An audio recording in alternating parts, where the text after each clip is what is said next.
where Shreveport and Bossier come for LSU Sports, 1130 The Tiger.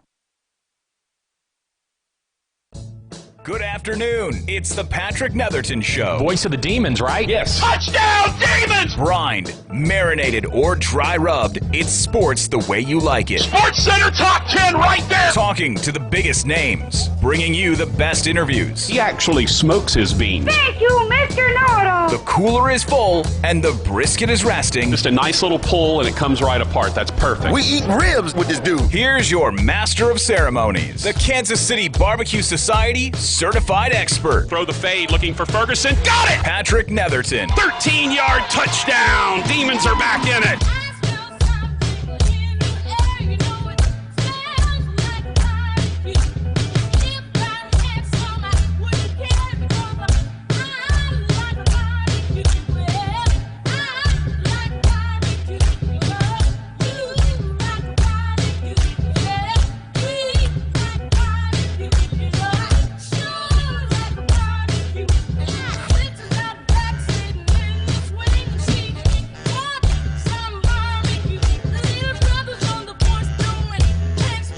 And good afternoon. We welcome you into the Patrick Netherton Show right here on 1130 The Tiger.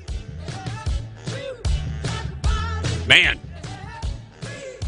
we were talking about the other day, I guess on Thursday, which was our last show. Remember, we didn't have a show on Friday. We were talking about a guy that couldn't have been real happy with things was Rogers Hampton. How much things will change over the course of a weekend. My boy Hambone had as good a weekend as anybody. About the only thing that didn't go right for him is he missed on 2 picks. But other than that, it was a great weekend. And that's, I mean, you know. Yeah, well, the numbers always get you. That's the whole point. I know. That's the whole point. That's why Vegas continues to win. Because they set the number, and that's what always gets you. But we are here. We are ready to deconstruct what was a pretty impressive weekend all the way around. Who didn't win this weekend? Let's see. Saints, they won. Cowboys, they didn't lose. LSU didn't blow out Auburn, but did beat them. Obviously, we'll discuss all of that. Astros suddenly are 1 win away from taking the World Series. When we last chatted, it was 0-2. And we're like, well, we'll see what happens. And you're going to have to, Greinke, and then you're going to have a bullpen day, and you're going to get, and boy, the Astros showed up and showed out. And then they got Cole back on the hill. Now they've got Verlander and Greinke to try to close it out, more than likely against Scherzer and Strasburg. Scherzer was supposed to go last night, but had back spasms. And couldn't go, so. And none of those guys are a bunch of boobs.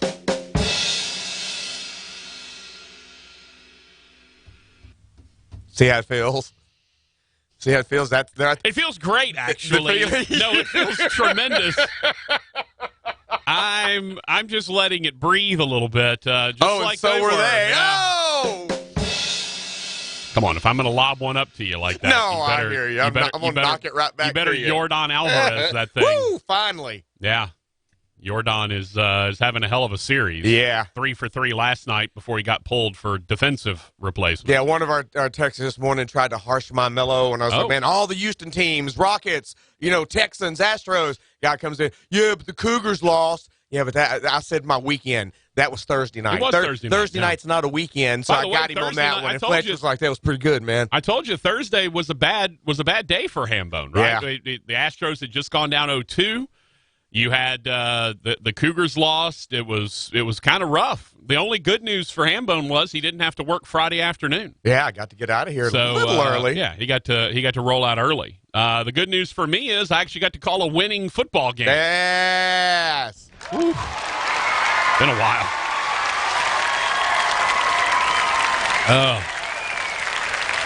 And it took every bit of regulation plus overtime into the fourth quarter. Fourth down in overtime. And the Demons went for it and scored to get an overtime win at Incarnate Word, who at the time was ranked number 20 in the country. by the way, had never lost at home under their current head coach, who's in his second year. He was 7-0 at home coming into that game, but no more. So I had that going, and about the only thing that didn't go right for me this weekend was I had to drive home after the game, got home at 4 a.m., which meant yesterday was a bit of a wash. I was a bit of a zombie yesterday. But did get to see the Saints win. I went back and watched the LSU game last night, so I got to see what was going on there. Boy, the officials were, they were real bad. And I would like to just say, hey, they were real bad against the Saints, against the Tigers, but they were just real bad. I mean, on the touchdown throw to Terrace Marshall, they missed a blatant hold on LSU's right tackle. Raj, I even tweeted a picture out last night. I think it was the first drive of the game or the second drive of the game. Auburn has a pass, and Bo Nix rolls out and throws it to the pylon. It was incomplete. He threw it out of bounds. But there's a lineman. The ball was at the 6, just inside the 7-yard line, and there was a lineman at the goal line, an offensive lineman at the goal line. Didn't get called for an eligible receiver downfield. Yeah. The pass interference call against Stingley on the late touchdown drive, one of the worst pass interference calls I've ever seen. The officials were terrible, and again, they missed probably 5 holds that LSU had on their offensive line. But we'll break that whole game down for you. We'll talk about the pretty ingenious defensive tactic that Kevin Steele and Auburn came up with to make it a game.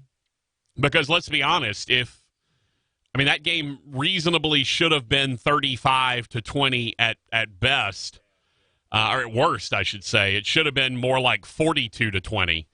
But LSU squandered some opportunities. Auburn made some plays. You got to give them credit. The field conditions were really bad. LSU is another one of those schools that keeps a real grass field. I don't know why teams still keep a real grass field anymore. Even schools with a lot of money. I mean, we see it in the NFL. The field conditions are just terrible in the NFL. And it got a little bit of rain, and that field got tore up, and then we find out that they're actually replacing the whole thing after this game. That's when you know you got too much money. You're like, we're just going to replace this field after the game. I don't understand why more fields aren't synthetic surfaces. I mean, I know natural grass, and there's a nostalgia for it, all that.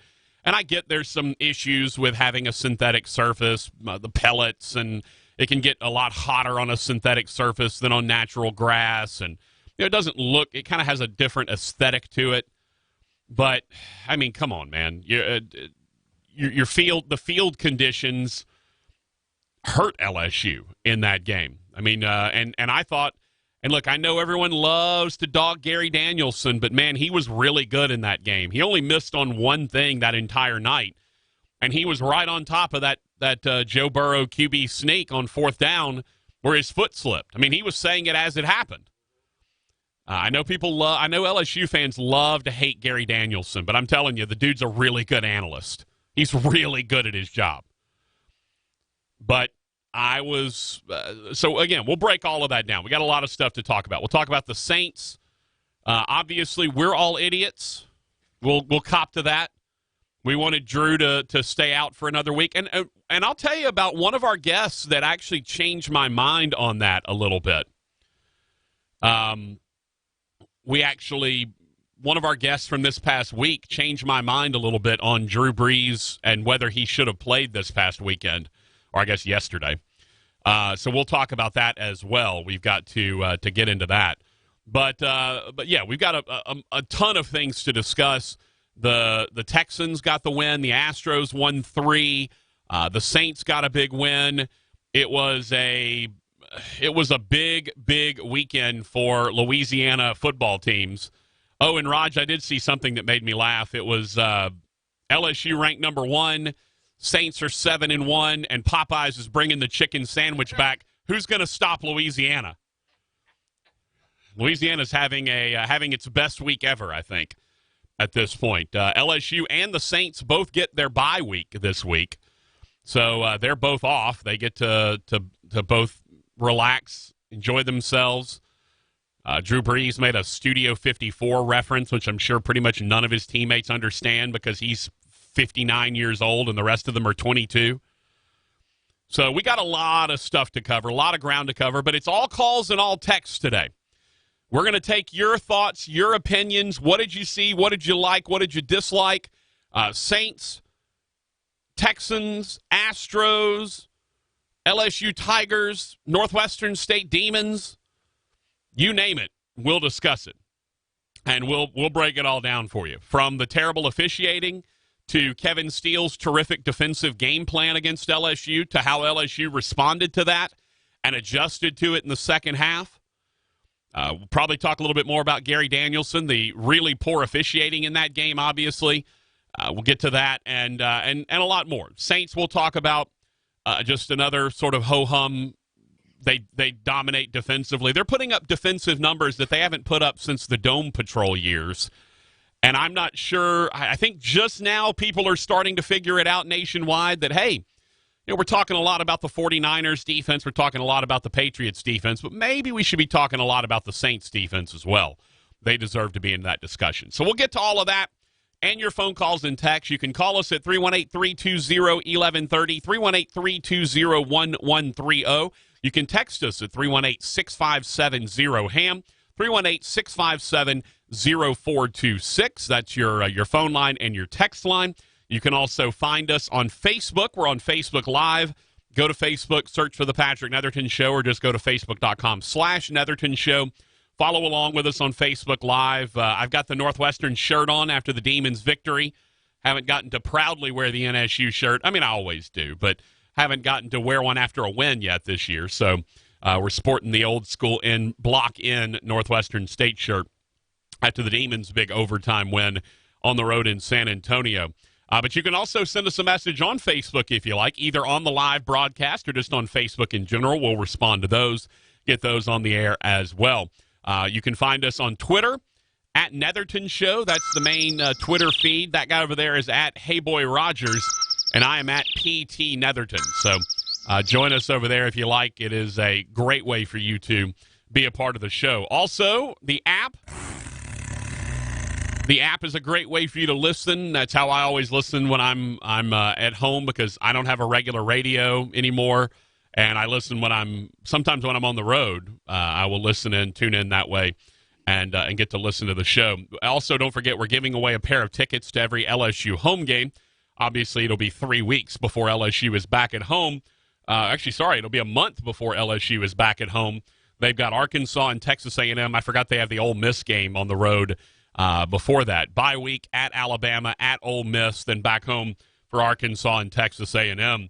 And realistically, if you find a way to get past Bama, you're likely undefeated when the season's over with.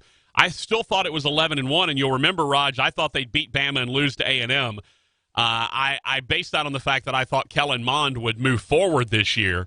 He hasn't really moved forward much this year, so I may have to reevaluate that as we go along. But again, we'll have a pair of tickets to give away to the November 23rd Arkansas game and the November 30th Texas A&M game as well. So download the app, make sure your notifications are turned on. That way you can make sure that you get your opportunity to win a pair of tickets to the next LSU home game. Speaking of the man that's had the best weekend, ladies and gentlemen. We represent the Lollipop Guild, the Lollipop Guild, the Lollipop Guild, and in the name of the Lollipop Guild, we wish to welcome you to Munchkin Land. Hey, boy! Hey, boy. I mean, I guess the only way I could actually put any harshness on your weekend is that J.J. Watt was lost for the season. Other than that, you had pretty much the best weekend you could. Yeah, but now that's kind of a theme 3 of the past 4 years. Yeah, it has been. And honestly, this is now Deshaun Watson's team. Yeah, no, I'm not. JJ's still a great player, but it's not all on his shoulders anymore. This team is actually built good enough that I think they'll be okay without him. Yeah. And it's interesting because you dealt your other pass rushing piece, and my hindsight obviously being 2020, you'd love to have Jadeveon Clowney at this point, but I wonder if they took the injury history into any consideration I wonder if there was hesitation to make that move, knowing that J.J. Watt hasn't finished a season in a bit. Probably there was some to that, but I think the bottom line on that deal was that they were probably going to lose him next year no matter what, so they at least wanted to get something for him. Yeah, makes sense. Yeah. Makes sense. All right, Hambone, did you kind of had a longer weekend here because you were done at noon on Friday. You got to get out of here a little early. But from when you arrived home on Friday till this morning at whatever 1:30 a.m. or whenever you leave to come up here, did you leave your home, Hambone? Now I need to ask a qualifying question. Yes. Does it count when I left here Friday before I went home? No. Because I went grocery shopping. No. Once you got home. Since I had time, no. I needed. Okay, well, once you got to your home and parked your truck and walked into your house. It was this morning before I started my truck again. We ordered pizza on Saturday, and they had leftovers on Sunday, and just didn't ever leave the house. God bless you. But I did go to the grocery store for about an hour and a half during when your show would have normally been. Right. I was taking advantage of that and going to the grocery store and making sure we had stuff for the weekend, so we really didn't have to get out. I was just craving some pizza on Saturday. I'm actually surprised you're here this afternoon. I thought you might have gone, you know what? I remember how good it was to have my afternoons off. Screw you, Netherton. I'm out. Oh, I was checking to see if maybe you were ill. Well, I'll tell you what. I felt it yesterday, brother. I'll bet. That driving, it ain't getting easier, is it? No, it doesn't get easier. You know what's funny? It's not the doing of the act. It's not the driving that's the issue that is harder. It's not. Driving back from San Antonio overnight, got to Natchitoches to drop everyone off at 3 o'clock. Got home at 4 o'clock. That's not the issue. The issue is the next day. The next day has become more difficult. It's like a hangover day. Yeah, it really is. And I don't know what a hangover is. It's when you feel completely wore out from top to bottom. Yeah. Well, except you probably didn't have a bad throbbing headache. No, I didn't have a headache. You just were I was just tired. Yeah. And I didn't want to go anywhere. I did. I went to lunch and did my normal Sunday lunch where I kind of get out and catch up on the news. I actually watched the first half of the Saints game while I was at lunch. Oh, okay. Went home and watched the rest of it at home. But boy, that next day, when you roll in at 4 a.m., and of course, when you drive at night, and I don't know if this is true for everyone, it's always been true for me. When I drive late at night and I get home, typically I've had a lot of Diet Coke because that's my caffeine. That's how it kind of helps me stay awake. I try to eat something while I'm driving to kind of keep me doing something. So I'll get like a bag of chips, or I try not to do sugar if I can help it. That's not good for me. But I might get a bag of chips or some peanuts or something to try to kind of keep me going, keep me active while I'm going. I usually do that at Natchitoches because the Natchitoches to Shreveport Drive is just desolate. There's just nothing there. Well, I drop everyone off back in Natchitoches at 3 a.m. I actually got pulled over for speeding leaving Natchitoches. Thank you. Thank you, Louisiana State Troopers. Much appreciated. I was actually just trying to get out of town, and he pulls me over at literally like 3:05 in the morning. And I'm like, what are you doing here? Like, why are you out in the middle of right by the interstate? I guess maybe drunk people leaving Natchitoches heading home. I don't know.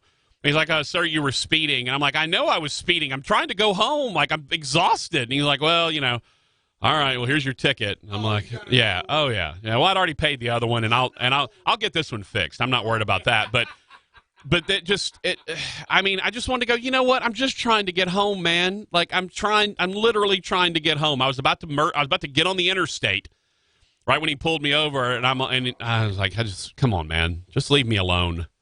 Like, I just want to go home. So, anyway, so I ended up, but because of that, I pulled over into the gas station. I went ahead and got gas while I was there just in case. And I also picked up I grabbed a Diet Coke and some chips just to kind of keep me awake and interested. And I got back at about 4:05. But when I get home, I can't go to sleep.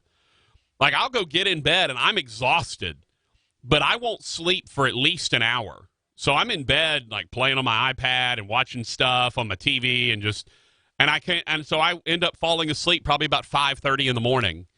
And then I woke up about, 9:30, something like that. And I'm like, man, at 4 hours of sleep, sure great.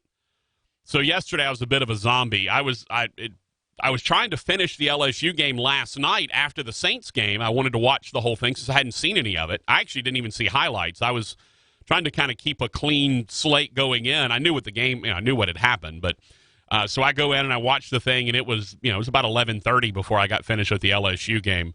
So when I finally got to sleep, I passed out. And today I feel better, but not great. So we power through, but we got a lot of stuff to get to, man. This was a great weekend. We can break down the LSU-Auburn game. What did Kevin Steele do defensively that was a bit of a change? How did he go about trying to attack LSU's offense, and how did LSU respond to it in the second half? The officiating of that game. We can talk Saints if you like. We can talk Astros if you like. We can talk other college football. How about Michigan? I've been down on Harbaugh, but they just went out and beat the hell out of Notre Dame.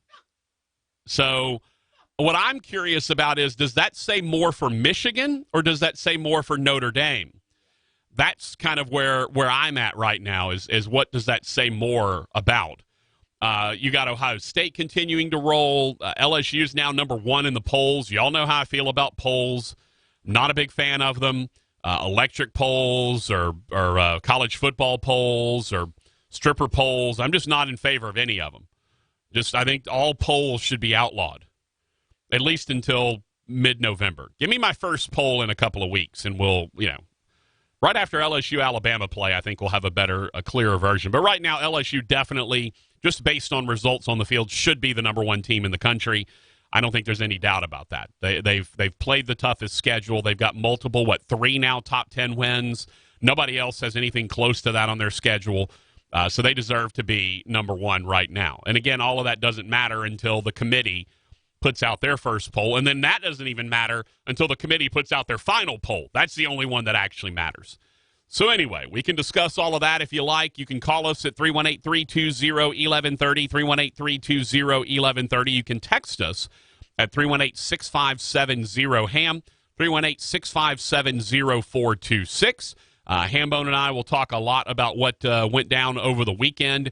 The Astros are 1 game away. It's pretty wild. Home team has yet to win a game in this series, and it's going to be Verlander and Greinke versus Scherzer and Strasburg. And assuming Scherzer can go after he had the back spasms yesterday, said he couldn't even put his shirt on. I was Strasburg or Scherzer. Strasburg, yeah, Strasburg should be going next. He's in it's Strasburg's turn in the rotation, so it would make sense that he would go. My question was, if Scherzer couldn't put his shirt on, then how was he dressed in the dugout? Did somebody put his shirt on for him? Also, did those 2 ladies in the audience have the same issue? Because they didn't have their shirts on either. So, I don't know. A lot to discuss. I'm worn out, Raj.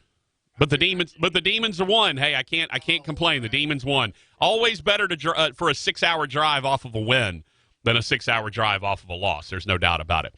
All right, let's take a break. We'll get to a break early here, Raj. I know. I'm out of things to talk about. LSU, Saints, Astros, college football, NFL. Got to tell you how we did on Patrick's Picks and Hambone's Hints. All of that coming up on the Patrick Netherton Show on 1130 The Tiger. Monday morning, it was all I hoped it would be. Oh, Monday morning. Whether it's food, whether it's furniture, you name it, if you're shopping for it, you're more than likely wanting it quick, fast, and easy. Well, in the car business, Bubba, you guys have adapted to the times, haven't you? You know, Fletch, we understand that people don't have time. You don't have time to come around and kick tires and do all the stuff we used to do. So at Chevyland, look, if you want to do the whole deal by telephone, we'll do it by telephone. If you want to work through text message and pictures of your car and stuff, we can do that. I can give you payments, I can give you trade-in, do everything before you get to the dealership, and I can even bring it to your house if you need to. The future is here with Chevyland. Hey, it's Flo. And you know what word I've never understood? Top hat. Aren't all hats on top? They're like the toppest part of every outfit. Unless I've been doing it wrong. That's why I stick with simple words like Flotection. It means the sense of security you'll feel when your new home is protected by home insurance through me and Progressive. Also, there shouldn't be a top hat unless there's a bottom hat. Wait, is that what underwear is? Save an average of 17% on car insurance when you bundle home and auto through Progressive. Progressive Casualty Insurance Company, affiliates, and other insurers. Discount not available in all states or situations. Welcome back to Amazon Prime One-Day Delivery Trivia. Now to the next question. Susan and Tom just ordered a party-sized bag of candy, a piñata, and a karaoke machine for their kid's 8th birthday party, all using Amazon Prime one-day delivery. Assuming there are 10 rambunctious kids at the party, what else will she need to order in one day? Adam. Aspirin? Correct. Introducing one-day delivery from Amazon Prime. Order from millions of items. Tranquility delivered. Shreveport Bossier Family Dental, proud to announce they're providing Invisalign treatments for all their patients. Schedule your free consultation on Invisalign, and you'll get a free Zoom whitening treatment when you begin your Invisalign treatment. You heard that right. Absolutely free Zoom whitening with an Invisalign consultation. Find out more online now at ShreveportBossierDental.com. ShreveportBossierDental.com. I now pronounce you husband and wife. You may kiss the bride. Time to throw the bird seed. Watch out for the seagulls. Oh, my head! Are you okay? United Healthcare helps connect you to care whenever you need it, like video chatting with a doctor right from your phone. So I don't need stitches? No, just put some antibiotic cream on it. Great, thank you, doctor. United Healthcare. Health plan benefits may vary. Hi, I'm Greg Tilley. Listen up. On sale now in Bossier City, a brand new 4-bedroom, 2-bath double wide for only $59,995. Energy efficient, glamour bath, black appliance package, loaded. See Greg Tilley today or see our photo gallery at tillyshomes.com. This is Jimmy Garage. One thing I've learned in my 40 years in the car business is that everybody wants a car, but everybody needs a truck. That's why we always have a great selection of pickups with prices and payments to fit every budget. Right now we're selling 2-wheel drive pickups for $299 down and $299 a month. Just think, you'll never have to borrow a truck again. Pick out your new pickup today at Jimmy Garage Used Cars, Tree City in Shreveport, or Jimmy Garage Ford on the Bypass in Natchitoches. 16 Chevy Silverado, sale price $18.5, 5% APR for 72 months with approved credit. Need to hire employees? Are you thinking of changing careers? Town Square Media is hosting a job fair Tuesday, November the 19th from 10 to 2 at Horseshoes Riverdome. This is engine protection. The proof is in the Pennzoil. Based on Sequence 4A wear test using SAE 5W30. Get a $100 travel reward credit with a full synthetic oil change through October 31st, 2019. Terms apply. Visit pennzoil.com/travel-on. O'Reilly. This is Derek's O'Reilly Auto Parts story. After the 3rd time jump-starting my car, I finally realized my battery was dying. So I stopped by O'Reilly to have it checked. They tested it right there in the parking lot. It was bad, real bad. But they helped me find the right battery for my car and even installed it for free. Now my car starts like new. O'Reilly Auto Parts. 11:30 The Tiger, Bossier City's home for LSU sports. Let's get to the meat of the matter with producer Rogers Hampton. Hey, boy! Here's your master of ceremonies, Patrick Netherton.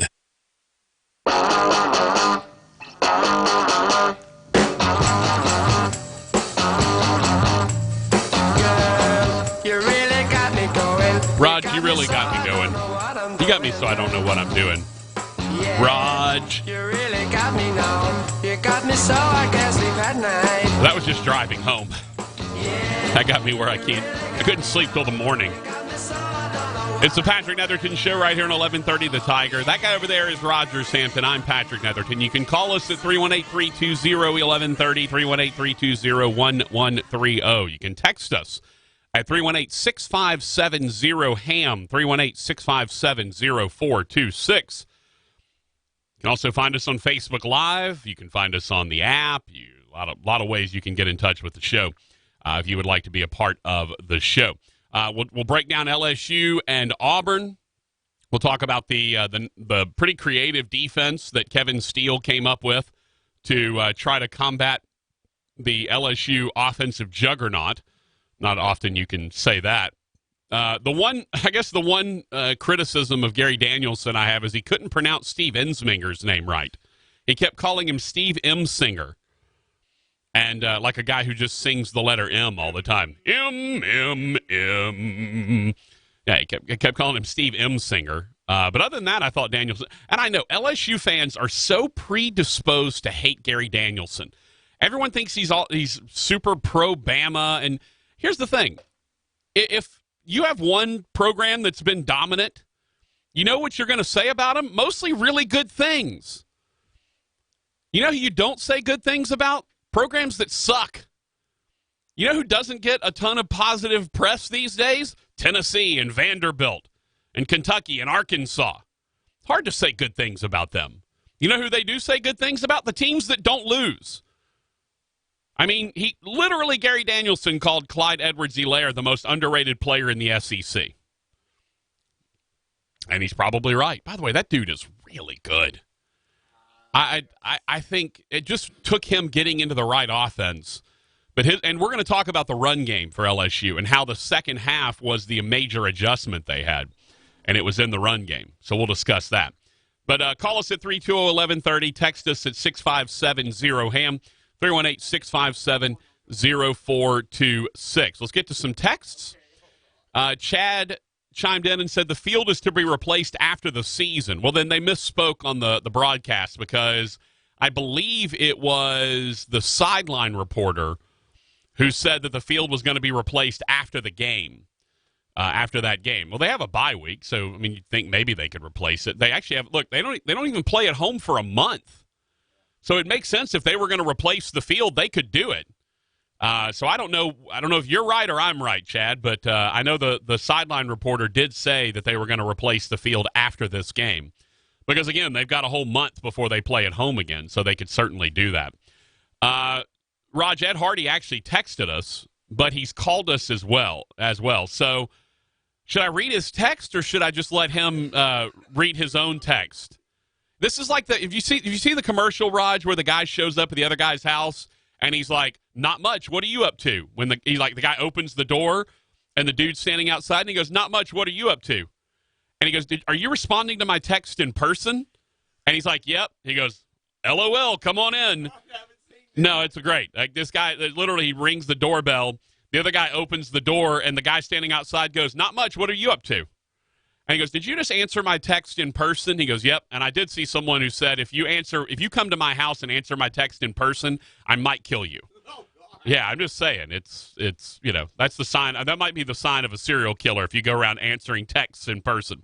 All right, speaking of Ed Hardy, EH joins us on the line now at 318-320-1130. What's up, brother? Nothing. I was just calling... Yes, the person who probably texted that in was probably Adam Hester because he could not stand visitors. And to this point, we still don't know what city he lives in. He keeps that very on the DL. I mean, I know where he lives, but I'm not giving that information out. Yeah, he'd have to kill you. Yes, he would indeed have to kill me. What's on your mind, brother? A couple things. Just go ahead and get this out. Look, dude, I'm not the biggest LSU fan. Everybody knows that, but I'm totally disagree with you on Danielson. I mean, I watch LSU all the time, and he is completely biased for Alabama. And no matter what, I mean, especially when LSU plays, every play that's questionable, it's always he spins it to if it's Bama's favor. I mean, I'm telling you, this is a guy that didn't have a dog in the race. Look, here's the thing. He is not biased. He does not care about who wins. The reason he says good things about Alabama is because it's hard to find bad things to say about them. No, you're missing my point. What's your point? When there's a close play, he always spins it in Alabama's favor. Well, I don't really think his knee was down. Yeah, his knee was down. I mean, it is unreal. He does have Bama love. There's no doubt about it. He's up there with Feinbaum, dude. He's okay. Sarah, do you know where Danielson is from? Georgia, probably. No. He's not even from the South. He's a West Coast guy. Like he doesn't give a crap about what's going on in the SEC in terms of who he cares wins or loses. All he wants is a good game. I can assure you Gary Danielson does not hold any preferences about anyone in the SEC. And I know it's hard for fans to understand that and hear it, even though you're not technically a fan of LSU. Trust me when I tell you Gary Danielson is just calling the game as he sees it. There is no inherent bias in anything that he has to say. Yeah, well, we'll agree to disagree.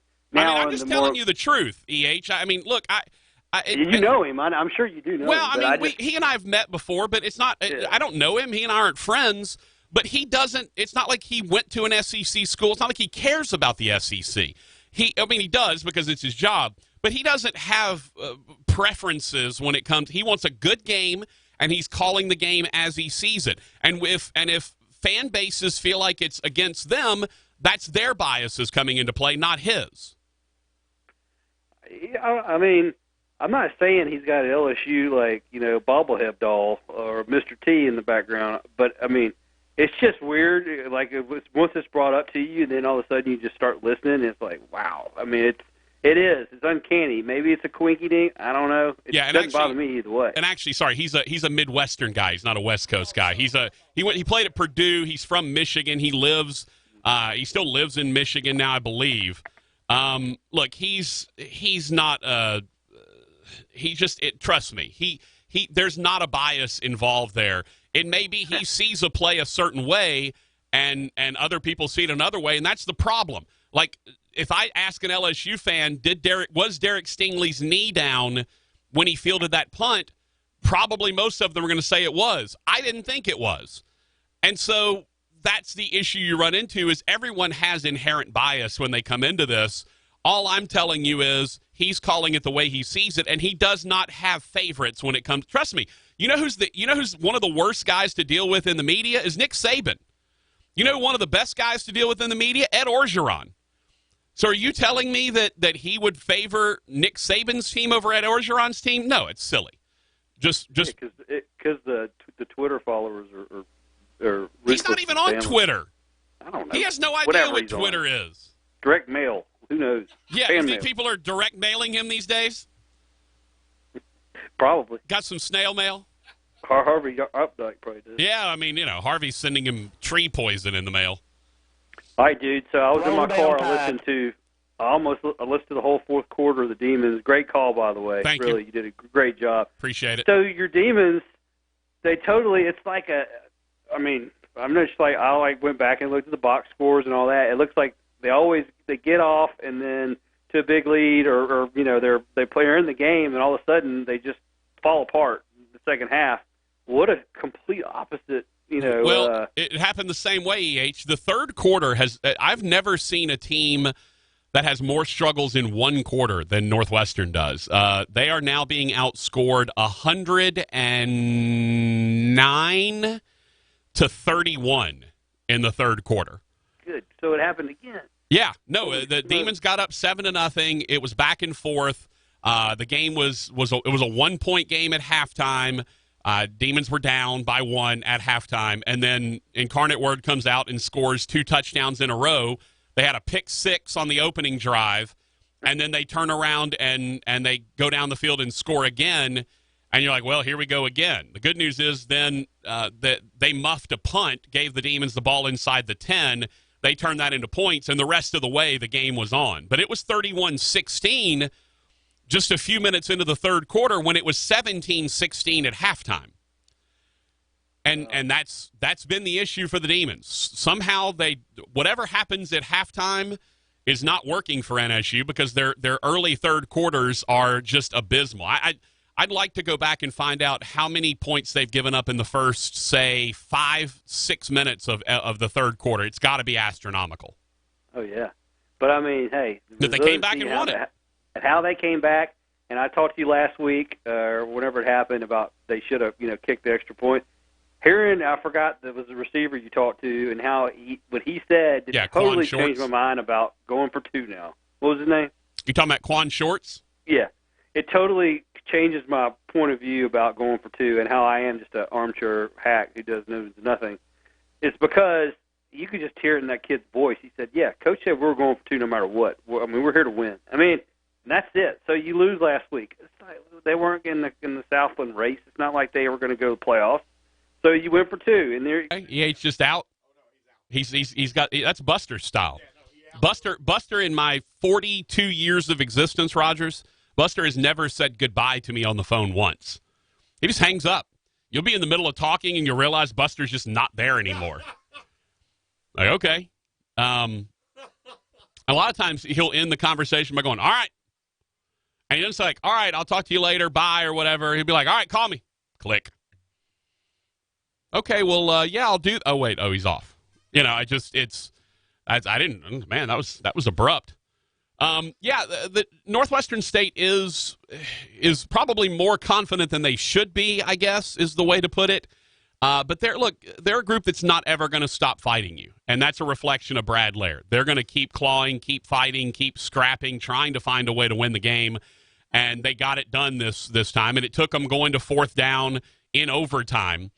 They held Incarnate Word to a field goal in the first overtime.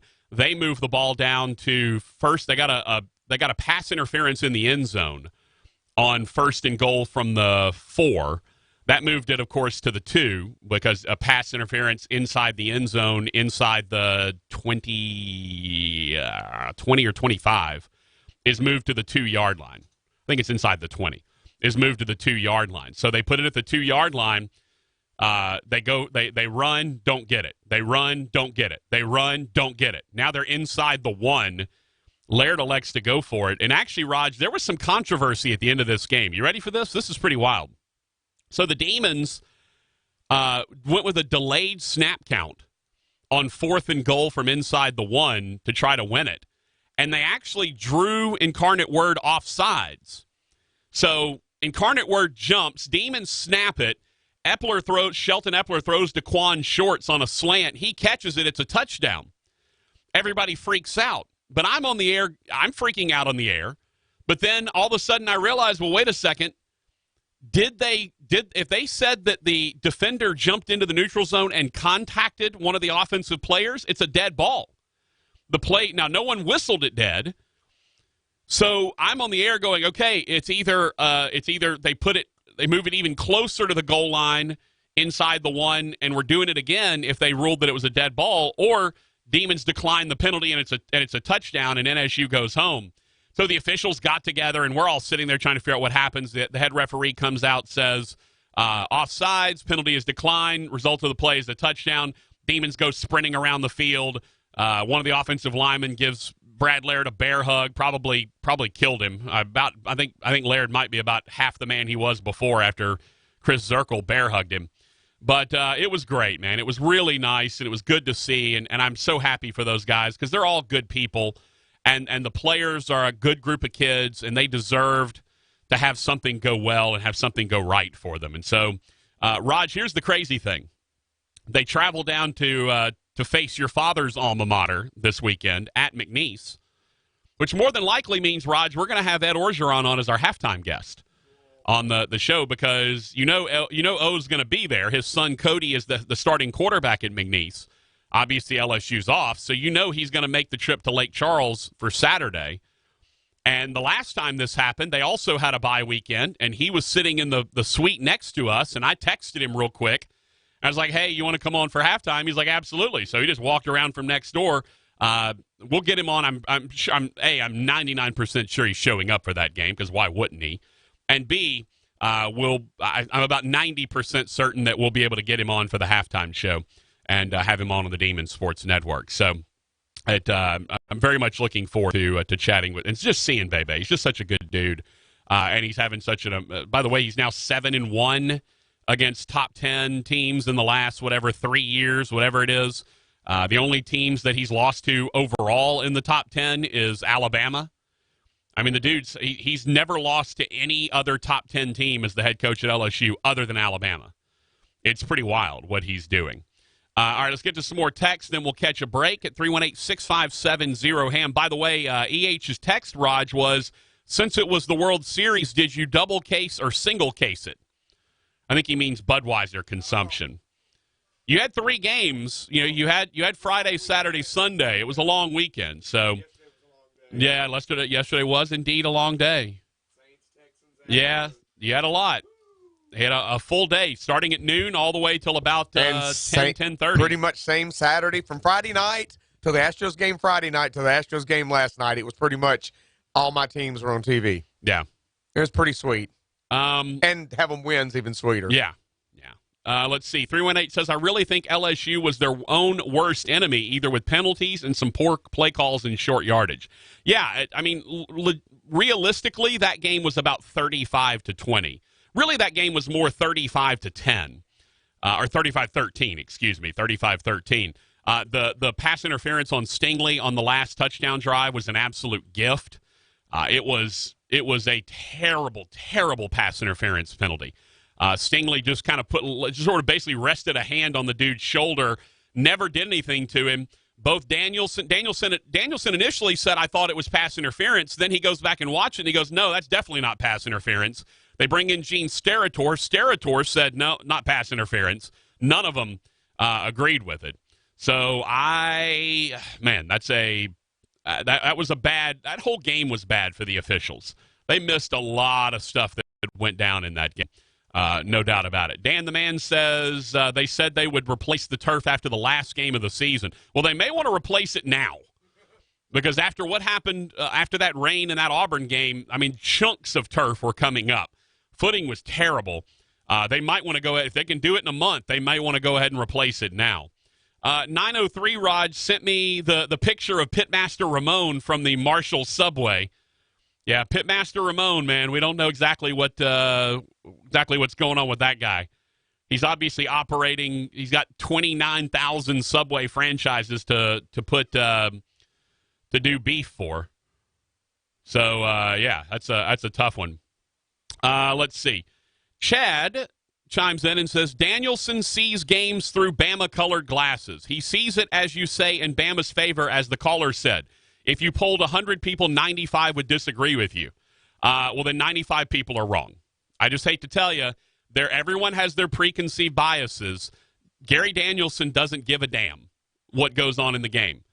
If he looks at a play and thinks it should go Bama's way, that's likely because it probably should have gone Bama's way, or at least he believed it, as he did a couple of times in that game, the LSU-Auburn game.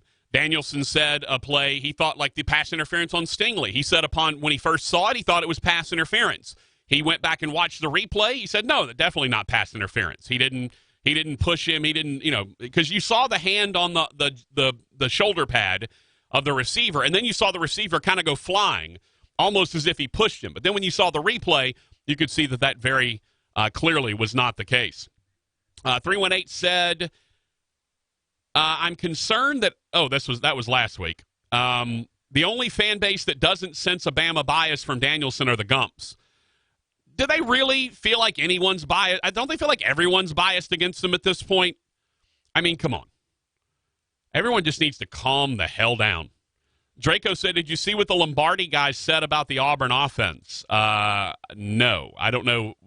Lombardi, I don't know. I have not seen any of that. He also said Ed should be the coach of the year. I think that's pretty look, there's only two candidates for coach of the year right now. Two candidates, Raj. Can you name them? Two candidates for coach of the year. One is obvious, Ed Orgeron. But can you name the other candidate for coach of the year? If you had to take a stab at it, what would you think? I'm going with Ryan Day at Ohio State.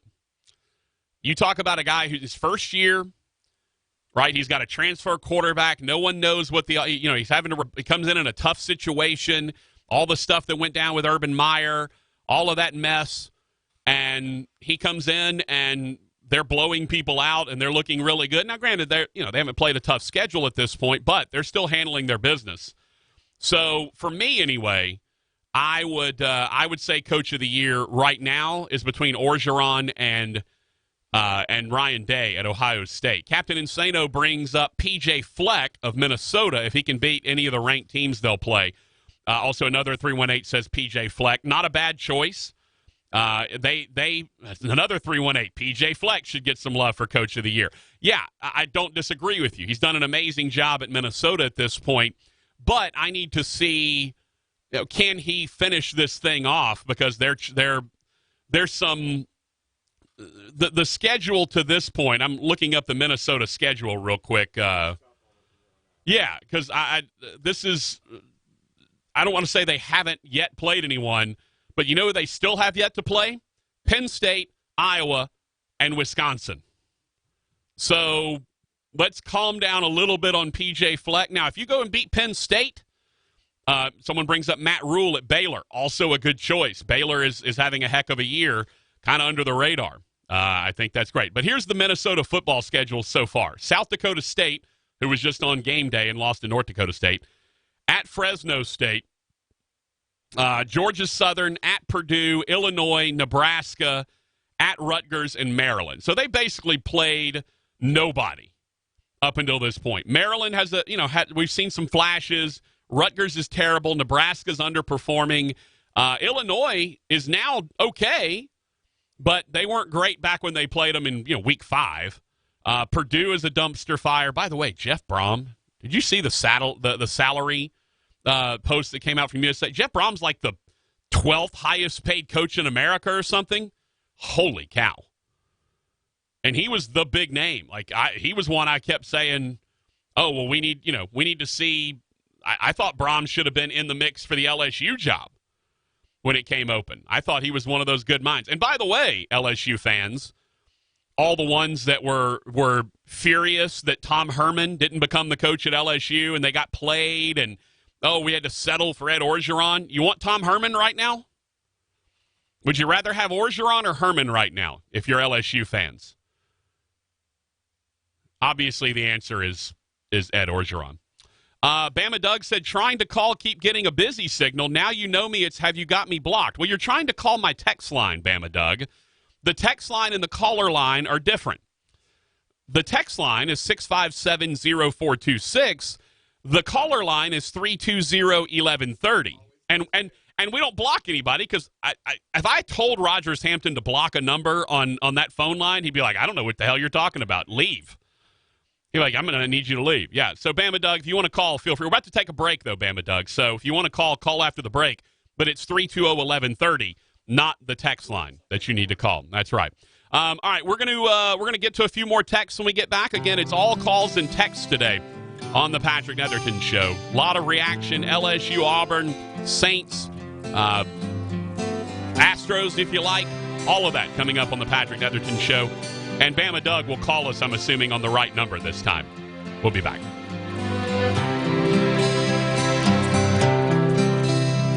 I'm lying alone with my head on the phone, thinking of you till it hurts. O'Reilly. Prepare your vehicle for the weather ahead during Superstart Battery Month at O'Reilly Auto Parts with great deals on batteries and accessories. Plus, save on your next oil change with 5 quarts of Valvoline Max Life motor oil and a MicroGuard filter, just $28.99. O'Reilly Auto Parts, better prices every day. Limits apply. See store for details. O'Reilly Auto Parts. O'Reilly. Prepare your vehicle for the weather ahead during Superstart Battery Month at O'Reilly Auto Parts with great deals on batteries and accessories. Plus, save on your next oil change with 5 quarts of Valvoline Max Life motor oil and a MicroGuard filter, just $28.99. O'Reilly Auto Parts, better prices every day. Limits apply. See store for details. O'Reilly Auto Parts. Offer not valid in all states or where prohibited by law. Loans are subject to lender approval. See website for details. Need cash but have bad credit or maxed out cards? Now you can get a personal loan for up to $5,000, whatever your credit, with no paperwork. 79cash.com is one of the nation's largest personal loan networks. If you have a checking account and a regular income source, you can get cash in your account as soon as tomorrow. Type this into your smartphone or computer address bar. www.79cash.com. That's 79cash.com. 79cash.com. Excuse me, Captain. This is your wake-up call from the new TracFone Wireless. What's that now? What if you had to fly this plane while sitting back in the cabin? I wouldn't have any control. Well, that's what it's like going with some wireless companies, but TracFone Wireless gives you control. Get unlimited talk and text on America's best 4G LTE network starting at $20 a month, no contract. Plus, unlimited carryover data with active service. That's cool, but how'd you get in my cockpit? This is your wake-up call, people. The new TracFone Wireless. Now you're in control. Available at major retailers. See terms and conditions at TracFone.com. Is it time to redo your back patio or kitchen? Or what about finally getting to those little projects finished around your house? Football season is here, and you want your house looking amazing before all the house parties start. So call H2 Home Renovations. They'll have your home looking its best in no time. Check out some of their work online. Just go to h2homerenovations.com to find out more info. H2 Home Renovations. Reimagine your home. Vicks Children's knows that kids ask a lot of questions, especially when they're sick. Mom, what's red dye 33? Artificial food coloring. What's high fructose corn syrup? Processed sugar. Some are surprising. Can I have alcohol? Definitely not. Are you reading this somewhere? My cough syrup label. Vicks Children's remove these unnecessary additives to build a better children's cough medicine. So you can answer. When will I feel better? Soon. Dump these additives and keep the relief with new Vicks Children's Cough and Congestion. Use as directed. Discount travel sites say they have the best prices, but Hilton.com has the price match guarantee.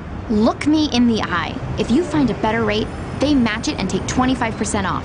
Yeah, well, this is radio, so just stare at the radio. Hilton.com has the best prices. Pinky swear. Or, radio swear.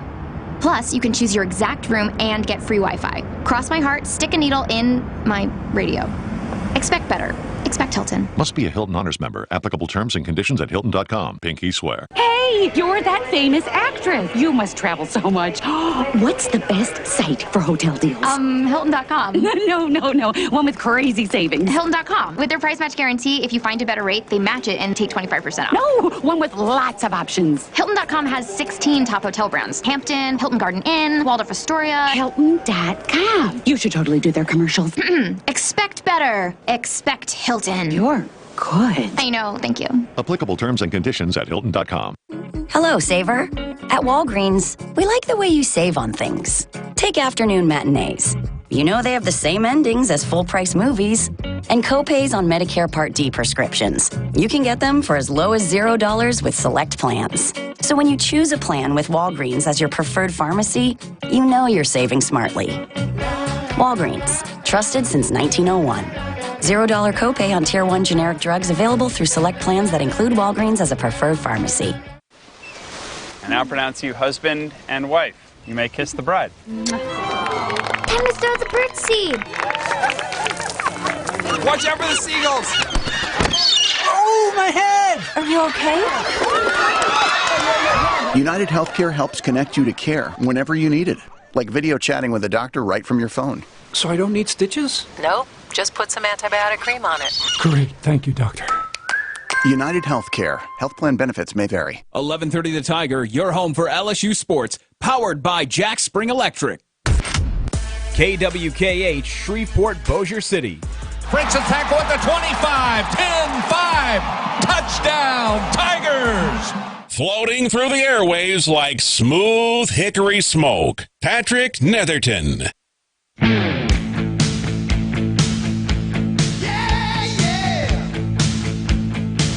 I know that voice.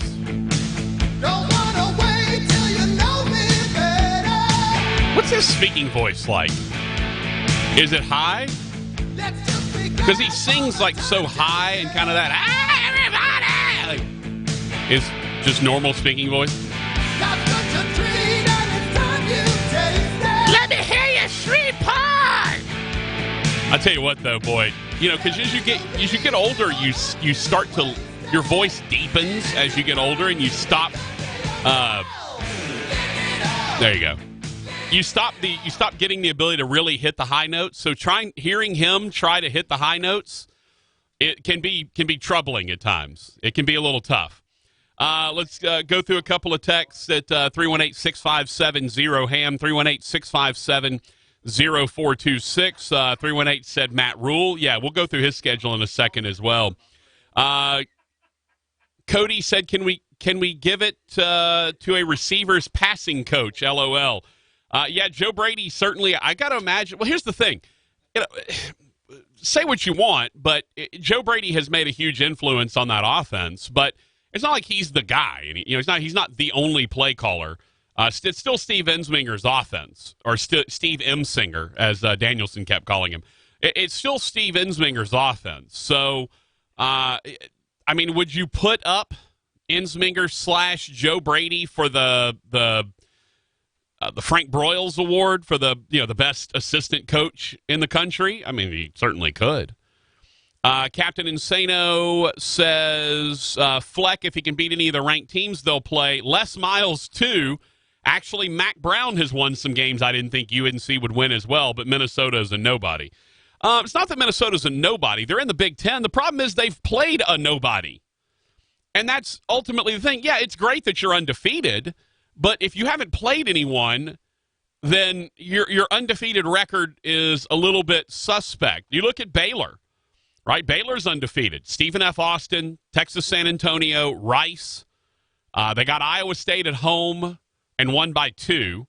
They played at Kansas State. That was a decent win. They had to go to double overtime to beat Texas Tech, and they handled Oklahoma State on the road.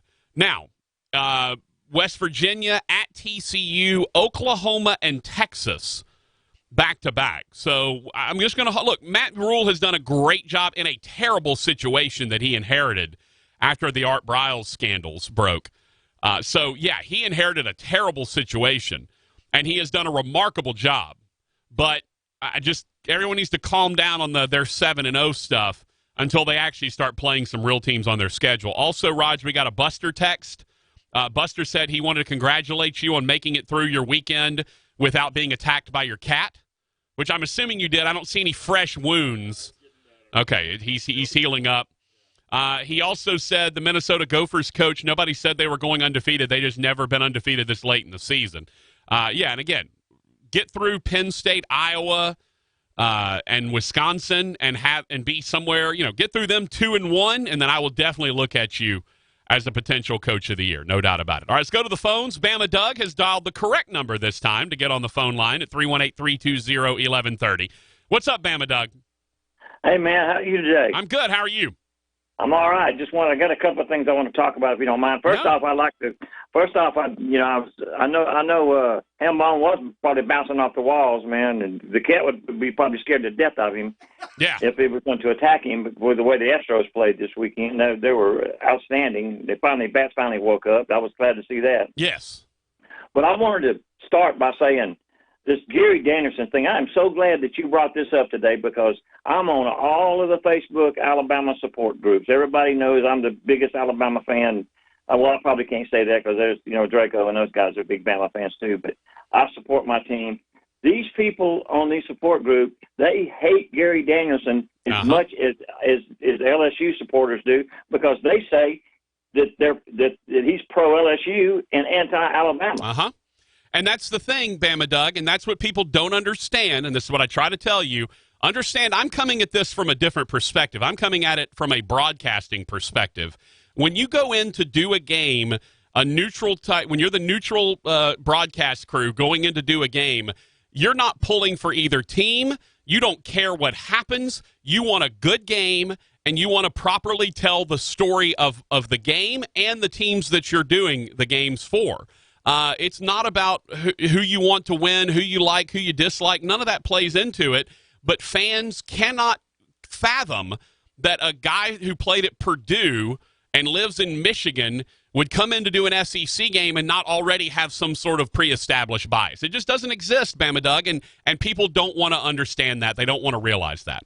See, I don't get that they cannot understand that he's paid to be anti-bias. Yeah. But you know how the Alabama fans are the most fanatical bunch in the world, and you have to just give them a pass because they're not the smartest group in the world, and neither are the LSU fans. No, and look, and fans is short for fanatic. And when you get a group of humans into a mob, they take on what is known as the mob mentality, which means they start to shut down the higher thinking portions of their brain, and they just start to react animalistically. And so that's what you've got from fans. They get together. One starts bashing Danielson. They all start bashing Danielson. All of a sudden, Gary Danielson's biased against us. And I guarantee you, every fan base in the SEC thinks Gary Danielson is anti their team. That's without a doubt. And he is. And I know you're a broadcast guy, and you're paid to be. Did you go to Northwestern? No, I am not. I did not. Well, you're paid to be a support guy. Yeah, I'm paid to be pro Northwestern. That's right, part of my paycheck. I don't understand why people can't understand that, and it doesn't upset me, but it just kind of I'm just like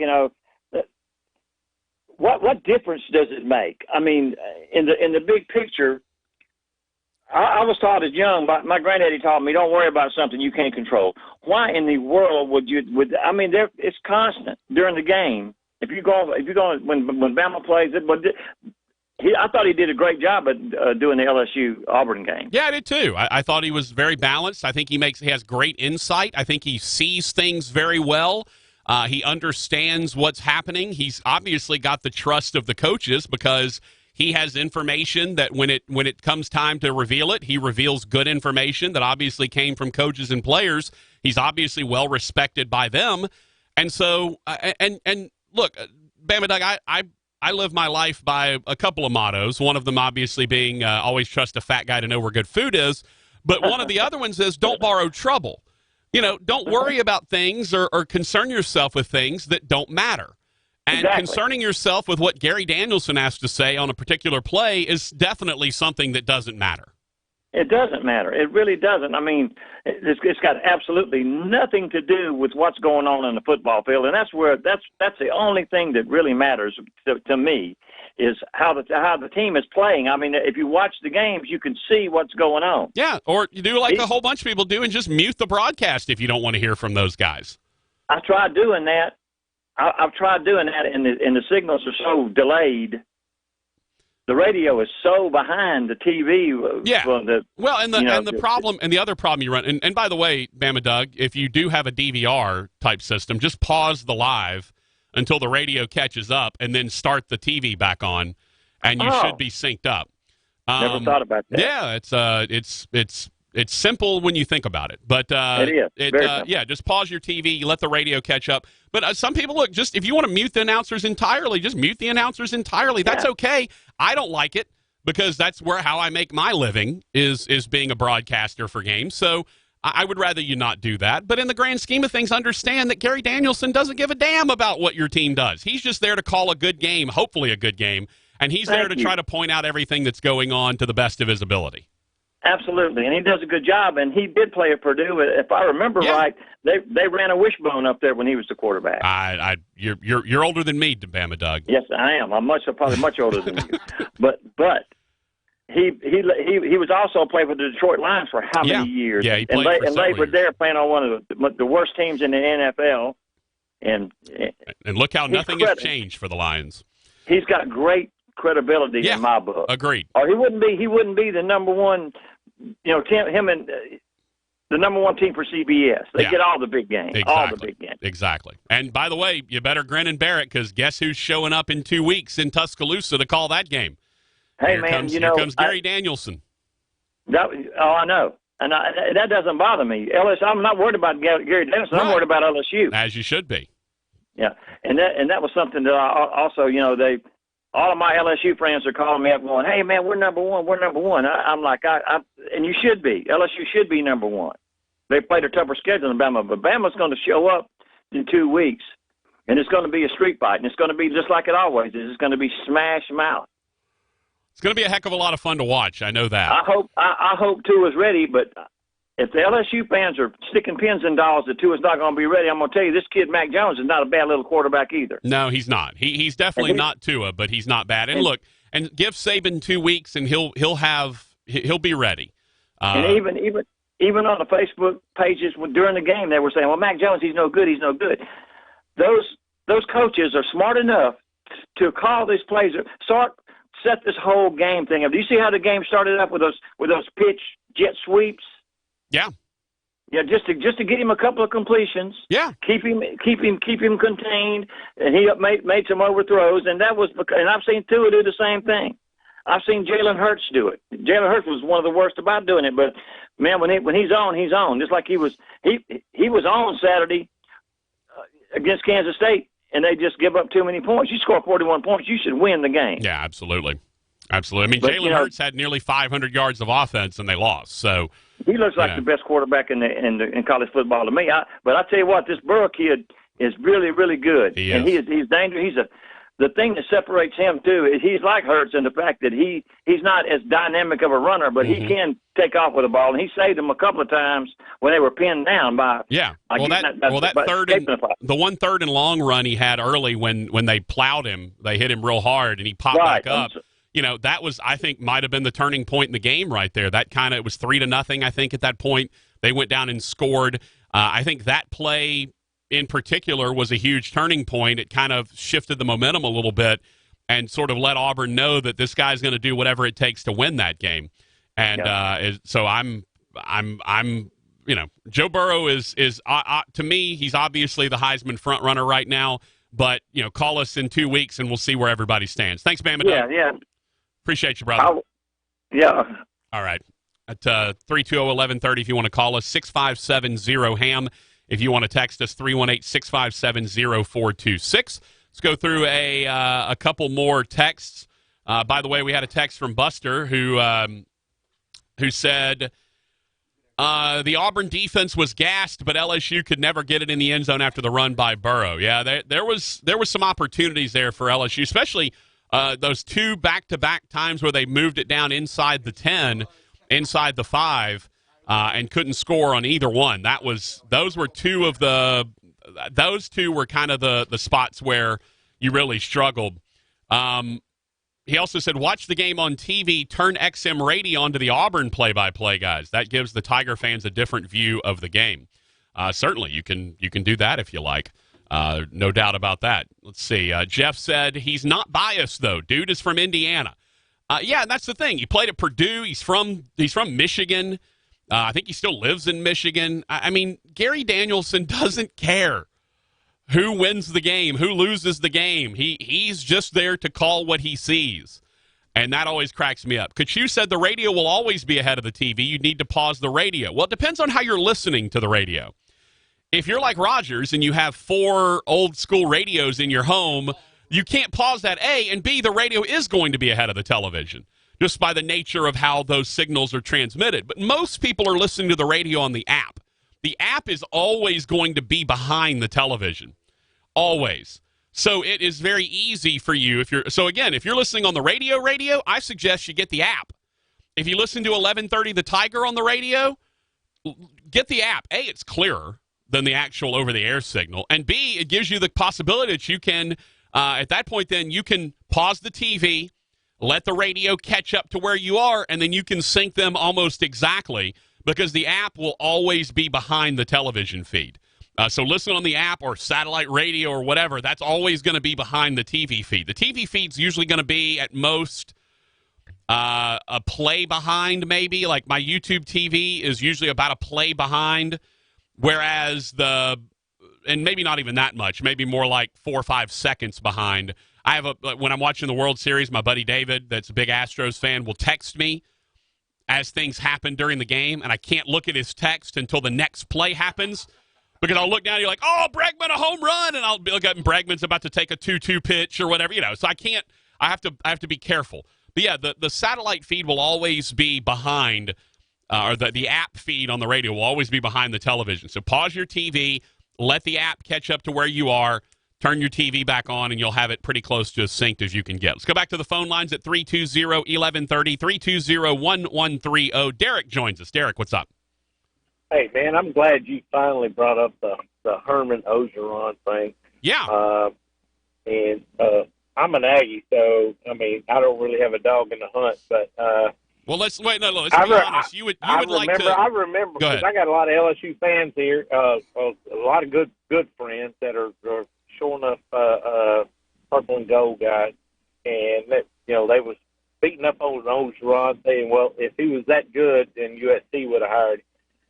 And that kind of turned me on to him, and I'm more of an Ogeron fan now. And I'm like, man, just give the guy a chance, and because you never know. And Herman was the up and coming, and then with TCU, and especially me being an Aggie, and then that taco school down there in Austin, I am like really digging this, and I am showing up. But yeah, I think LSU did the right thing. Yeah, and the other thing is... He brought in the right guys and just kind of stepped back. And the biggest thing, and like I told a lot of them, as I said, man, this guy took less money to get the proper coaches on staff. Yeah, Derek, he's a CEO. Huge. Derek, he was smart enough to understand after Ole Miss when he tried to... dabble in the defense and really, he tried to kind of control everything. And then a little bit when he initially brought in, what's-his-face from Maryland, the offensive coordinator, He initially tried, Matt Canada. He initially tried to kind of control everything. And then he realized that it's better if he brings in the coaches that he likes and he respects and he knows and they understand who he is. He brings them in and he empowers them to go do things. So he lets Ensminger be the offensive coordinator last year, and you saw the offense start to become what they wanted it to be towards the end of the year. Burrow got a lot better down the stretch. The offense got a lot better down the stretch. Then he brings in Joe Brady to add the RPO game, some of the higher concept passing route combinations, all of that stuff. And now the offense is what he wanted it to be, what he envisioned it to be, and he's smart enough to stay out of the way. And that's the thing that makes him different. And he's still a hell of a recruiter. And on top of that is these assistant coaches are getting paid. So it's not like they're looking for this is just a stepping. Man, they're like, hey, man, I'm making a lot of money down here in LSU, and all I got to do is go talk to quarterbacks, or I got to just go talk to DBs or whatever. I mean, they get paid in Baton Rouge. There's a reason Dave Aranda hasn't left yet. Exactly. He could get more money as a head coach, but you know who's going to come get Dave Aranda? Like Syracuse or Purdue or Louisville. I mean, he's not going to go from defensive coordinator at LSU to head coach at Auburn. Like, that's just not a step that gets made typically. Although we have seen it from Saban's guys, we haven't yet seen it from Orgeron's guys. Maybe that's the next step. Maybe Auburn fires Gus Malzahn and comes after Dave Aranda, or one of these other SEC or Big 12, big type school comes after him. I don't know. But right now he's comfortable because he knows he's got a head coach that's in his corner. He's also got a head coach with a hell of a lot of defensive coaching experience that he can bounce ideas off of. And he's got a guy that's willing to let him call his defenses and kind of, is not going to override him all the time. And that's what that's what makes Orgeron so good now. Right. And when they do come after any of them assistant coaches, they better sign the name at the bottom of the check and then leave the two blanks where you just fill in where you need to fill in, because they're getting paid that. Yeah, no doubt about it. Thank you, Derek. Appreciate it, man. All right, buddy. All right. Yeah, again, and the other thing is Orgeron is a very unique fit for LSU that any coach anywhere else really isn't. It's the equivalent of having basically an alum as your head coach. Harbaugh at Michigan has a little bit of that. But Tom Herman is not really a Texas guy. I mean, he was in Texas for a bit.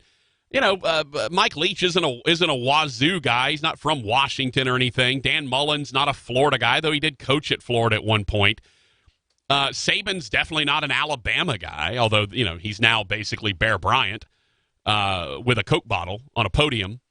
But the unique idea, the unique aspect of having a very South Louisiana guy who went to LSU, and that was his dream school, and things happened, and he ended up not making it LSU. And so he ends up going to Natchitoches with one of the great sons of Louisiana, Bobby Hebert, and they go and wreak havoc on and off the field while they were in Natchitoches. So he's a very uniquely suited guy to LSU, and I know a lot of people, media types, who said, "Oh, this is a terrible fit. This is a bad fit where this is not going to work." And what do you know? It works. And it works because Ed Orgeron has learned his lessons, because Ed Orgeron is humble enough to actually realize he doesn't know everything about the profession. And so he took the mistakes that he made at Ole Miss, and he took the mistakes that he made at USC, and he turned them into positives for him now at LSU. Now at LSU, would you rather have Tom Herman or would you rather have Ed Orgeron? I think we all know the answer to that question right now. And it means there's a lot of people who are eating a lot of crow over the last several years. I was not one of them, by the way. I said I thought it was a good hire. Let's wait and see what he does. But, of course, I know Ed Orgeron personally, so from the Natchitoches and Northwestern State stuff, so I've been pulling for the guy from the start.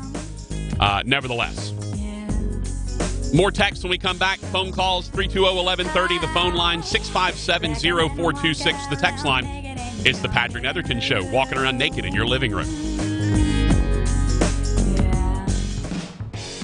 Welcome to Walk-On's Bistro and Bar, where every dish starts from scratch. Fresh ingredients bring our food to life. Mouth-watering cuisine, unique flavors, And we're always more than happy to share our Southern charm and culture. A love of life, family, food, friends, fun, sports, and celebrations. Walk-ons. It's game day with the taste of Louisiana. Life is all about taking advantage of the opportunities that present themselves and also creating those advantages. And if you are with First Choice Personnel, Nicole, you've got an advantage over everybody else, right? You do. Actually, once you are registered with us, we're able to send your resume over to our employer as opposed to the employer receiving 600 resumes. You know, you'd be one person opposed to a bunch. I like that. One person instead of a bunch. First Choice Personnel. Make First Choice your last call. 797-7810. Do you know an outstanding volunteer in your community? If so, you can nominate them for the Champions of Service Award from Volunteer Louisiana and the Office of Lieutenant Governor. Champions of Service are Louisiana's unsung heroes, volunteers who demonstrate compassion, leadership, and creativity when addressing community challenges. Winners are selected from the state's 6 geographic regions and statewide for AmeriCorps, Senior Corps, and corporate winners. To nominate a deserving volunteer or national service member, visit volunteerlouisiana.gov. The deadline to nominate is December 13th. The average person unknowingly consumes a pound of insects per year. The chlorine in the pool doesn't make your eyes red. The urine does. You are always within 6 feet of a spider. Some things you just don't want to know. Other things you really should. Like that Vantage Health Plan is an option for anyone who lives or works in Louisiana. Call today and find out how Vantage can keep you covered with cost-effective, comprehensive health care. Call 888-823-1910 and talk to a fellow Louisianan about what Vantage can do for you. Welcome back to Amazon Prime One-Day Delivery Trivia. Now to the next question. Susan and Tom just ordered a party-sized bag of candy, a piñata, and a karaoke machine for their kid's 8th birthday party, all using Amazon Prime One-Day Delivery. Assuming there are 10 rambunctious kids at the party, what else will she need to order in one day? Adam. Aspirin? Correct. Introducing one-day delivery from Amazon Prime. Order from millions of items. Tranquility delivered.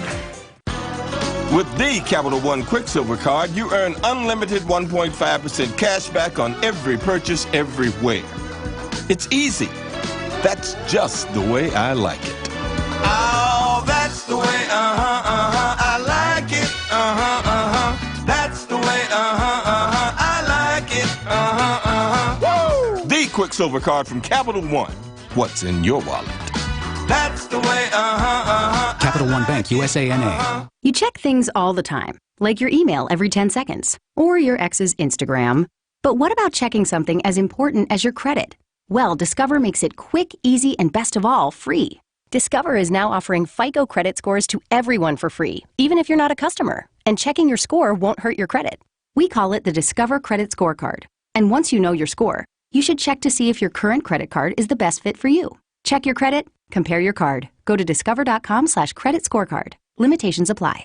Rogers, are you a guy that likes the house cooler during the daytime, or do you like it cool when you go to Betty Bye? I like it cool when it's Betty Bye time. Oh, me too, buddy. Is there not a better feeling than just kind of when you get up in the morning and it's like ice cold after you get out of the sheets and blankets? It's so cold you don't want to get out of bed, but it made being in bed that much better. That's what AccuTemp's all about, making being in bed that much better. 861-2255.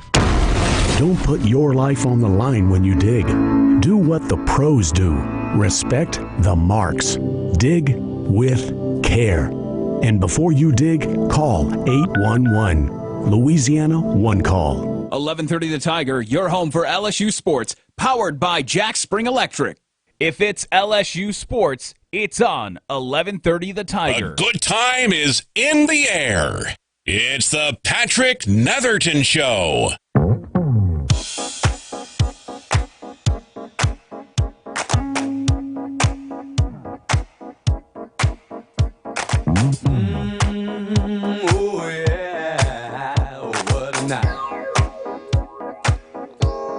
Sophisticated mama.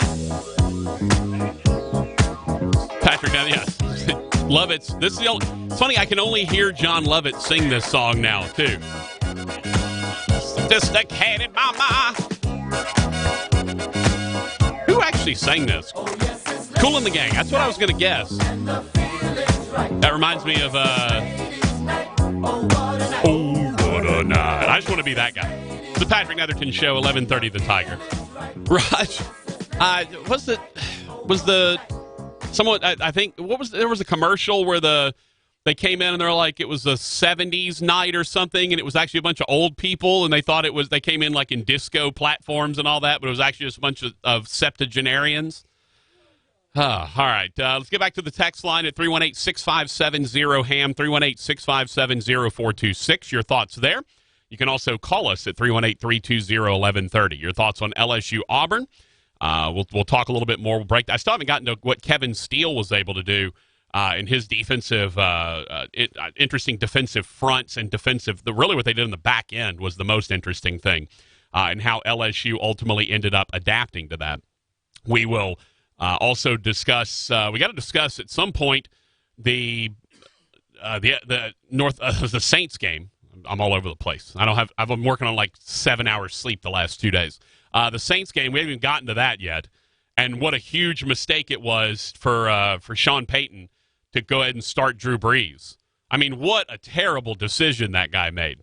Raj, I tweeted at one point right towards the end of the game that I thought it was very daring of Sean Payton to bring in this veteran backup quarterback. I had to check the roster, Drew Brees, but it seemed to have paid off for him. So good for Sean for going with this untested veteran backup and letting him go in there and try to see what he could do.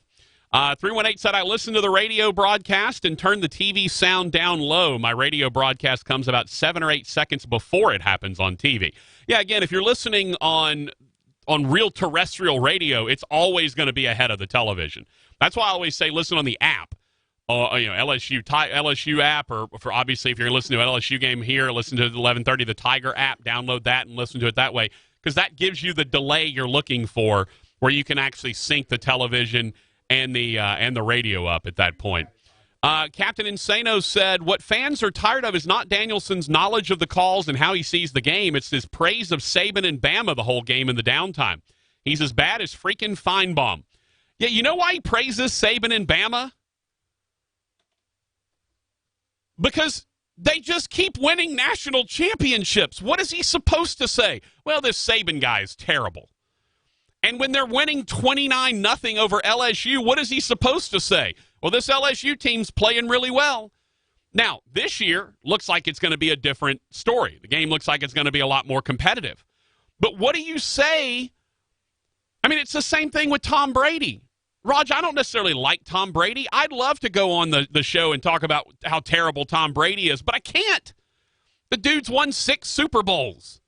How do you talk bad about a guy like that? Yeah, he spends his downtime praising Saban and Alabama because you can't do otherwise. What do you say about Saban and Alabama that's negative and wouldn't come across as you're just being negative for the sake of being negative? You tell me. What can you say about Saban and Alabama as a neutral third-party broadcaster that would be negative? He's short? Well, that's negative. That's biased. Can't come out and say he's short. It's not right. I wouldn't even call Rodgers short, even though I do, because he is. But other than that, like, what are you going to say about Saban and Bama that's mean-spirited or negative that isn't wrong or would just come across as mean-spirited? That's the problem. They've been so successful, you can't say anything bad about them. Captain Insano, you say it once or twice and that's it. No, you don't. It's not how it works. Go do something about it. Go make him lose one of these games and see if Gary Danielson doesn't start talking about what a good job LSU's doing. Cody says he has a terrible comb-over. Actually, Saban's hair is not bad. I don't know if it's all his. I don't know what his actual hair situation is, but it's definitely not a comb-over. I just don't know how much of it is his and how much of it isn't, or what the actual color of it is. I don't know. I don't know any of that stuff. All right, let's go to the phones at 320-1130, 318-320-1130. Billy joins us. Billy, what's up, my friend? Hey, Patrick, how you doing today? I'm good, man. How are you? Doing just fine. Look, talk about Nick Saban, Alabama, and the whole deal. The only thing that I hate about college football is that right now we get all the Ohio State's great and all the other teams are great. Well, you know what? I would love for them to come down here in the SEC and play in the Western Conference. You know what I'm saying? Agreed.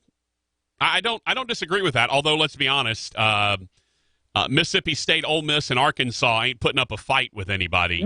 No, but they have in the past, especially when that Dak Prescott will do it. Yeah, I mean, they have been good in the past, but right now it would, a lot of these good teams in other conferences would be okay in the SEC West. Really, I hate to say this, the LSU gets a little bit more of the recruiting battles than they do, so their personnel is a lot better. Yeah. It's never. I mean, even as an LSU fan. With as long as Nick Saban's at Alabama, LSU will always have the second best recruits behind Alabama. It's just never going to happen. I don't. I'll say this: they probably will defensively, but I think they're going to hold their own offensively now that people have seen what this offense is all about. Right. You saw the kid, the tight end from Georgia that no one thought would commit, went ahead and committed. He's the number one tight end in the class. You're going to start to see some of that. Right. Where offensive players, and by the way, we just saw DeColdis Crawford from out of Green Oaks went ahead and committed to LSU. So you're going to see some more of these skill position guys and quarterbacks that are going to want to go to LSU because of what they're doing offensively. Just having to get on the computer today, and I was looking at last year's Alabama team. Nobody in the SEC even gave them a game the whole season. Yeah. And really, the only time that they were completely just blown off the field is when they played Clemson. So right now, the only person that I know of that can beat Nick Saban is Dabo Swinney. Yeah. Because he's done it 2 out of the last 4 years. Yeah. I never do believe that Ohio State or anybody else in this country. Now, LSU is going, at least the personnel that they have this year with their quarterback and their system, I think is at least going to give them a game. Yeah. Will it be good enough? I don't know. Yeah. And the thing is, you also have to look at Alabama injuries as well. Beyond just Tua, you have massive defensive losses this year. I can tell you this right now, Patrick. In my opinion, Matt Jones could be quarterback in Alabama, and they would still be 8-0 right now. No, I don't disagree with that, Billy. I'm just saying, name me. The problem is you mentioned you're going to have one, two, maybe 3 programs in any given year that would be able to hold their own with Alabama. And LSU is in that position this year. They were not in that position last year. They are in that position this year. And it's probably LSU, probably Clemson. They'll be fine by the time the playoff comes around. And, maybe an Ohio State, someone like that. Only but if that's I it. see it. But that's it. I won't even. I've seen Clemson do it. Yeah. I never will believe Ohio State can do it until I see it. Well, the problem is they don't play each other, and they won't play each other. And then the only time they can is once the playoff rolls around, and that's only if both of them make it and they end up on either on the same side of the bracket, or they both win and get to the championship. So, well, the last time I seen all of that, Ohio State is always the last time Ohio State gets up there all the time. LSU did it to them, and then that's when I saw drunken Bo Pelini down on Bourbon Street as he was walking around. Nobody knew who he was. I went over and I was like, "Hey, coach, can I take a picture?" He's like, "Sure." Everybody's looking at me like, why are you taking a picture with this guy? It was actually, I don't think he was quite drunk at that point. I think he was later. But he was definitely going out to celebrate on Bourbon Street after they beat Ohio State. Right. So, and like I say, it is amazing to me this year, and I have never seen to play in the SEC, and I hang up on this one, Alabama had the easiest schedule that I have ever seen that you could play in the Southeastern Conference. Yeah. And I'll let you go. All right, thank you, Billy. I applaud Saban. They do always play one of those neutral site games. The problem is the last several years that neutral site game has not been against a particularly good team. Duke wasn't putting up a fight. So that's a completely different scenario. Wrong number, Raj? I said I heard Rogers. That's all I need to hear. 318 said, how long before Brady is head coach somewhere else? I don't. You know what? I think he probably would be offensive coordinator somewhere else or at LSU. I think it's going to be hard to take him from quarterbacks coach / wide receivers coach to head coach unless it's at a smaller program. Unless he goes to a group of 5 type school. or you just have a moribund Power 5 school that just decides to take a flyer on him. He needs a little more seasoning. Trust me, I know everyone thinks Joe Brady is the grand poobah of all things offense, but he is helped immensely by having Steve Ensminger next to him, because Ensminger has learned a lot of offense. He has forgotten more offense than Joe Brady's ever learned. And so Brady just needs a little seasoning, and Ensminger is a big deal with helping with that. All right, so Brady's great. Just understand he's also exceptionally young, and he needs some seasoning before he's ready to go into that next spot. 318 texted in and said, Raj, he sent me a picture of the McRib sign at McDonald's and said, thought about you, Peanut. Well, it's funny you say that, because I had 2 McRibs last night. Yes, did I have 1 McRib last night? No, I had 2 McRibs last night. McDonald's is running a McRib deal where if you buy the value meal, you can get a second McRib for $1. And how are you going to pass that up? So I went ahead and got the 2 McRib value meal and ate the heck out of those, and they were somewhat delicious. They weren't all the way delicious. And again, I understand it makes it's very idiosyncratic that I, a barbecue snob, would enjoy a McRib, which is made from who knows what meat and who knows what barbecue sauce, and yet here we are. I'm the guy that likes the McRib. I can't help it. All right, let's go back to the phones at 320-1130, 320-1130. Wolverine 2, what's up? Yeah, hey, I remember, don't they remember that the first true national championship, then Alabama beat Ohio State, and also LSU, you're 0-2 against Penn State, you're 1-1 against Wisconsin, and you're 1-1 against Iowa. So, hey, don't tell me the Big Ten teams can't play down here. They can. Well, I mean, those are also okay. Thank you, Wolverine 2.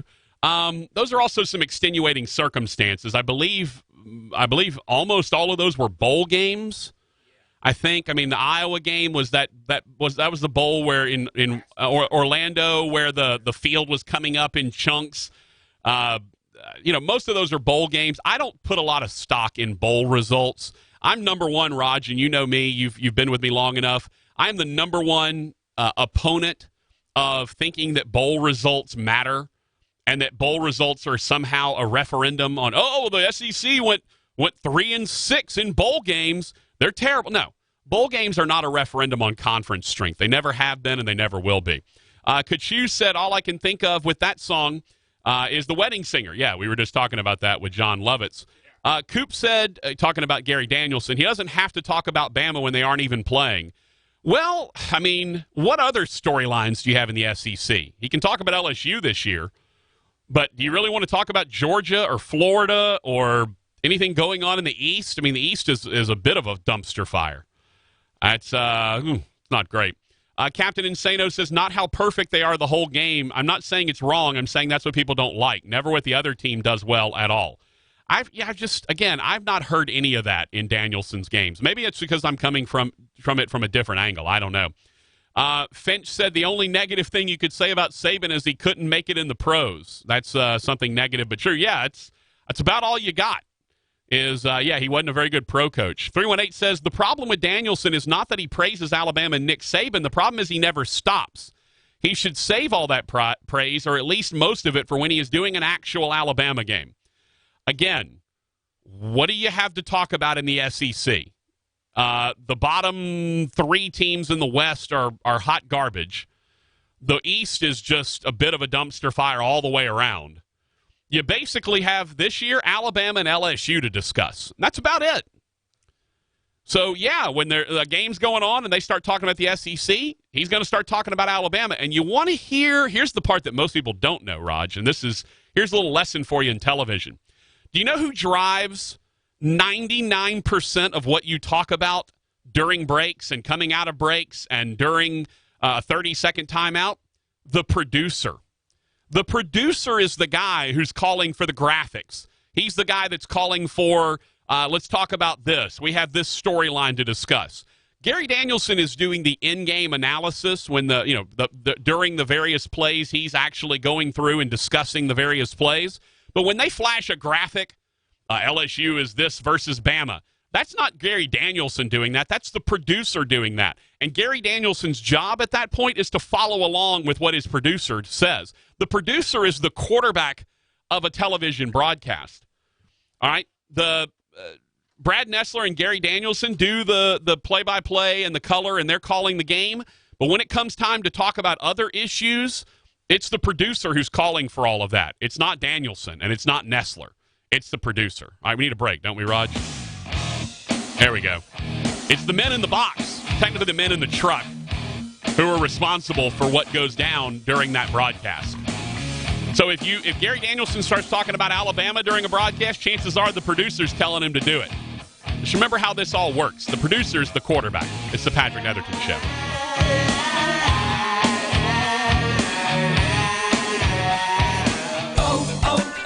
O'Reilly. This is Sarah's O'Reilly Auto Parts story. Driving cross country with 2 young children is ambitious, to say the least.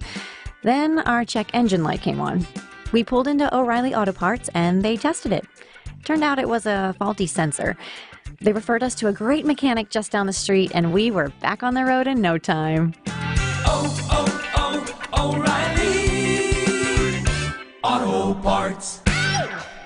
The great thing about facts, they're proven. Like the fact that crude oil contains impurities, or that base oil made from natural gas is 99.5% free of impurities. And the fact that Pennzoil is the first synthetic motor oil made from natural gas, not crude oil. It gives you unbeatable engine protection. The proof is in the Pennzoil. Based on Sequence 4A wear test using SAE 5W30. Get a $100 travel reward credit with a full synthetic oil change through October 31st, 2019. Terms apply. Visit pennzoil.com/travel-on. Using an overpriced trash bag? Pricey, pricey, pricey! A bag that breaks? Whippy, whippy, whippy! Or a smelly bag? Stinky, stinky, stinky! Time to switch to Hefty Ultra Strong trash bags, always at an ultra low price. Hefty, hefty, hefty! They're our best bags yet, and they cost less than Glad Force Flex, where sold head to head, so you'll be happy, happy, happy! Hefty Ultra Strong with Arm & Hammer odor control, also available in heavy-duty black bags. Hefty, hefty, hefty! Hey, you're that famous actress. You must travel so much. What's the best site for hotel deals? Hilton.com. No. One with crazy savings. Hilton.com. With their price match guarantee, if you find a better rate, they match it and take 25% off. No, one with lots of options. Hilton.com has 16 top hotel brands. Hampton, Hilton Garden Inn, Waldorf Astoria. Hilton.com. You should totally do their commercials. Expect better. Expect Hilton. You're good. I know, thank you. Applicable terms and conditions at Hilton.com. This is Jimmy Garage. One thing I've learned in my 40 years in the car business is that everybody wants a car, but everybody needs a truck. That's why we always have a great selection of pickups with prices and payments to fit every budget. Right now we're selling two-wheel drive pickups for $299 down and $299 a month. Just think, you'll never have to borrow a truck again. Pick out your new pickup today at Jimmy Garage Used Cars, Tree City in Shreveport, or Jimmy Garage Ford on the Bypass in Natchitoches. 16 Chevy Silverado, sale price $18.5, 5% APR for 72 months with approved credit. Discount travel sites say they have the best prices, but Hilton.com has the price match guarantee. Look me in the eye. If you find a better rate, they match it and take 25% off. Yeah, well, this is radio, so just stare at the radio. Hilton.com has the best prices. Pinky swear. Or, radio swear. Plus, you can choose your exact room and get free Wi-Fi. Cross my heart, stick a needle in my radio. Expect better. Expect Hilton. Must be a Hilton Honors member. Applicable terms and conditions at Hilton.com. Pinky swear. Moscow Ballet's Great Russian Nutcracker dazzles this Christmas.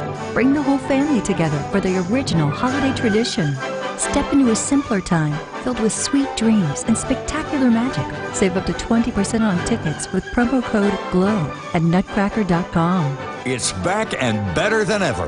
The Moscow Ballet's Nutcracker. Coming to the Strand Theater November 10th. Get your tickets today at nutcracker.com. Tiger weather now. No shower chances increasing late tomorrow and rain likely tomorrow night and Wednesday. Clouds this morning, then sunshine this afternoon up to 72. A few clouds rolling in tonight, 55. Partly cloudy, slight chance of rain tomorrow, 75. Showers and thunderstorms likely Wednesday, high 71.